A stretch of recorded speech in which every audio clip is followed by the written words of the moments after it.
ជំរាបសួរបងប្អូនទាំងអស់គ្នាស្វាគមន៍មកកាន់សប្តាហ៍ថ្មីនេះខ្ញុំមានផ្ទះមួយប្រភេទចង់បង្ហាញបងប្អូនគឺវីឡាដ៏ស្រស់ស្អាតមួយខ្នង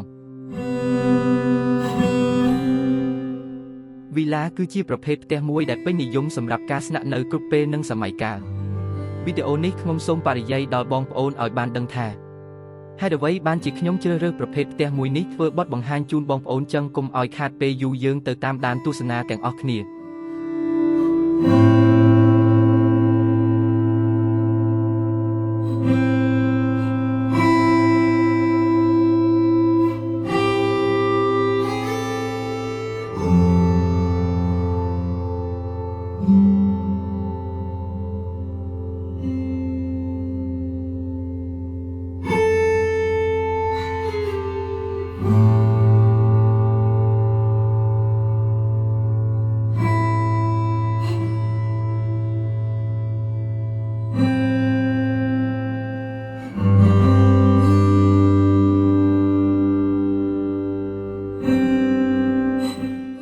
នេះយើងបានមកដល់ហើយផ្ទះវីឡាដែលជាគម្រោងរបស់ក្រុមការងារយើងខ្ញុំ Khema Construction និងជាម្ខាស់ Facebook Page សំណង់លំនៅឋានភ្នំពេញដែលបានសាងសង់ជូនភ្ញៀវនៅខាងត្រពាំងថ្មស្រុកភ្នំស្រុកខេត្តបន្ទាយមានជ័យ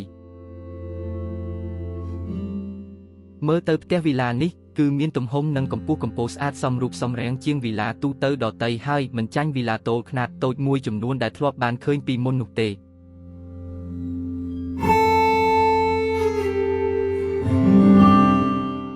មុនចូលដល់ខាងក្នុងខ្ញុំសូមធ្វើបទបង្ហាញតាក់ទងជាមួយផ្នែកខាងក្រៅនៃផ្ទះវីឡាមួយនេះសិនឥឡូវបងប្អូនមកមើលសម្រស់ខាងក្រៅនៃផ្ទះវីឡានេះទាំងអស់គ្នា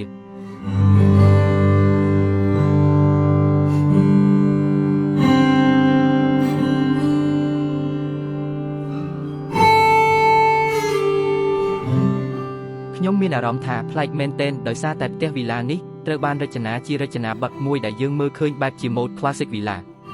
មានជ្រៃក្បូរក្បាច់រចនាមានយ៉ាងស្រស់ស្អាតនិងទាក់ទាញមែនទែនក៏ប៉ុន្តែមានទម្រង់ជាក់លាក់ដែលមើលទៅបែបទំនើបស្អាតគ្រប់សម័យកាលផងដែរដូចជាផ្ទះដែលយើងមើលឃើញនៅប្រទេសក្រៅដែលជាផ្ទះមួយដែលគេសាងសង់ស្រាប់ផ្ទះអ្នកមានជាដើម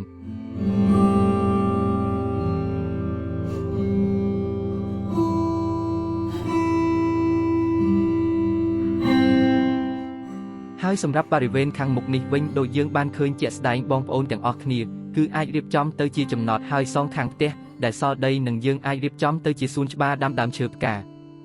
អញ្ចឹងតាក់ទងជាមួយនឹងផ្ទះវីឡាមួយនេះគឺមានទំហំដី12ម៉ែត្រគុណនឹង25និងសាច់ផ្ទះ7ម៉ែត្រចុច20គុណនឹង14ម៉ែត្រខាងក្នុង3បន្ទប់គេង4បន្ទប់ទឹកបន្ទប់ទទួលភ្ញៀវមួយនិងផ្ទះបាយមួយ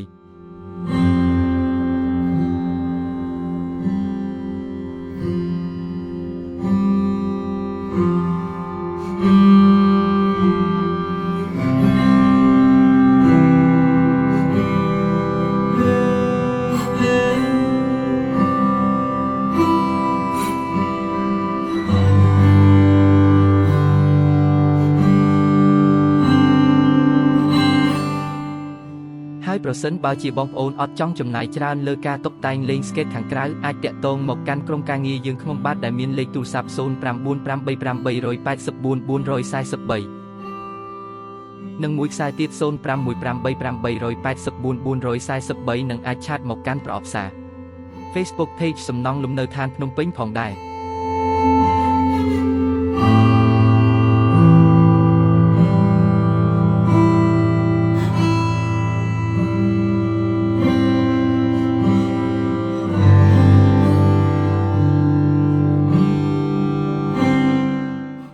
បងប្អូនប្រកាសជាចង់ដឹងនៅខាងក្រៅមានភាពតាក់ទាញប៉ុណ្ណឹងហើយចុះខាងក្នុងមានរបៀបរៀបចំបន្ទប់ទទួលភ្ញៀវផ្ទះបាយនិងបន្ទប់គេងឬអាចទទួលគំនិតអ្វីបន្ថែមពីផ្ទះមួយនេះតើយើងចូលទៅខាងក្នុងទាំងអស់គ្នា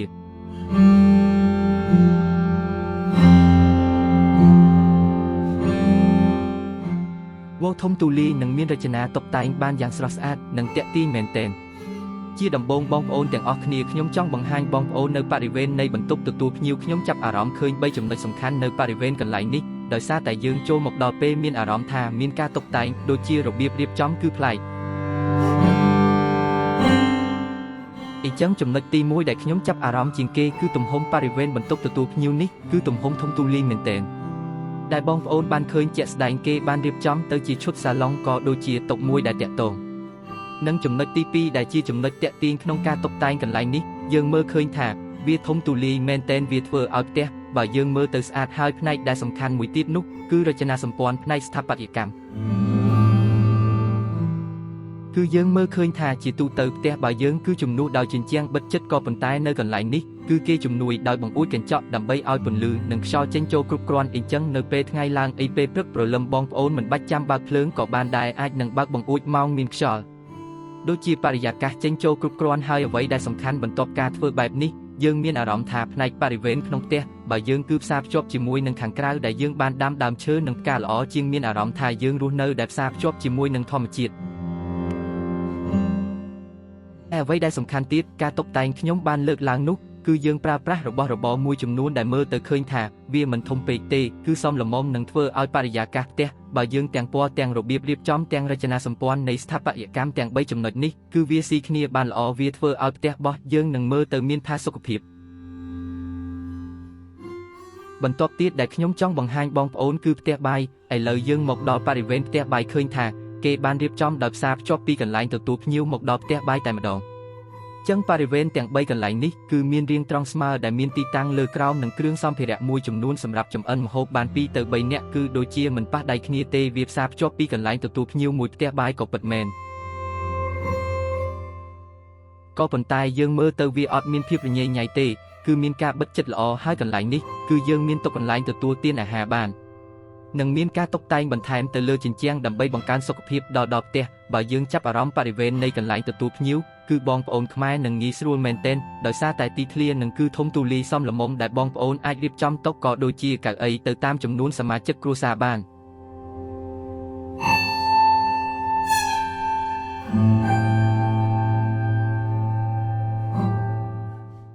ហើយអ្វីដែលពិសេសនេះយើងអាចតុបតែងច្នៃប្រឌិតខ្លួនឯងបានទេក៏ប៉ុន្តែយើងមើលឃើញជាក់ស្ដែងនៅបន្ទប់ទទួលភ្ញៀវមានអារម្មណ៍ថាស្រឡះហើយពន្លឺចេញចូលគ្រប់គ្រាន់ដោយសារតែនៅនេះគឺគេធ្វើជាលក្ខណៈទ្វារកញ្ចក់